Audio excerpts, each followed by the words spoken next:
নমস্কার বন্ধুরা, চলে এসেছি আবার একটি নতুন রেসিপি নিয়ে। পৌষ মাস তো পৌষ মাসে পিঠে তো খেতেই হবে। তো চলুন আজ আমরা শেয়ার করব সিদ্ধ পিঠে রেসিপি।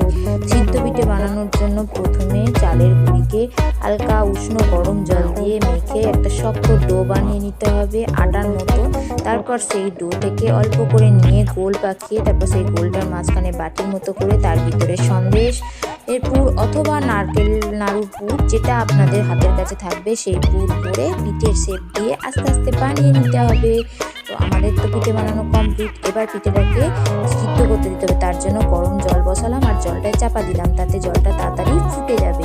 এই দেখুন জলটা কি সুন্দর ফুটে গেছে। এবার আমরা একে একে পাকানো পিঠেগুলোকে ওই জলের মধ্যে আলতো হাতে ছেড়ে দেবো। আলতো হাতে প্রত্যেকটা পিঠে অল্প অল্প করে ছেড়ে দিলাম। দেখুন ফুটতে শুরু করে দিয়েছে।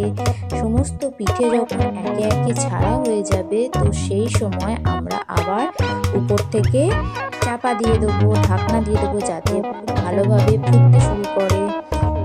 ঢাকা দিয়ে দিলাম। এবার দেখুন কি সুন্দর ফুটছে। একবার নেড়ে এগুলোকে উল্টে পাল্টে দেবো, নাহলে একটার সাথে আর একটা লেগে যেতে পারে।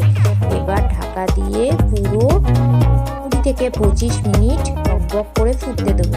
দেখুন ফুটে আস্তে আস্তে 20-25 মিনিট পরে দেখুন পিঠেগুলো যেগুলো সিদ্ধ হয়ে গেছে উপরে ভেসে উঠেছে।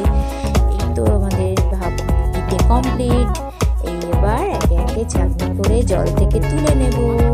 দেখুন কি সুন্দর ভাব বেরোচ্ছে আর সুন্দর একটা সিদ্ধ পিঠের গন্ধ চারিদিকে ম করছে। পিঠেগুলো তোলা কমপ্লিট।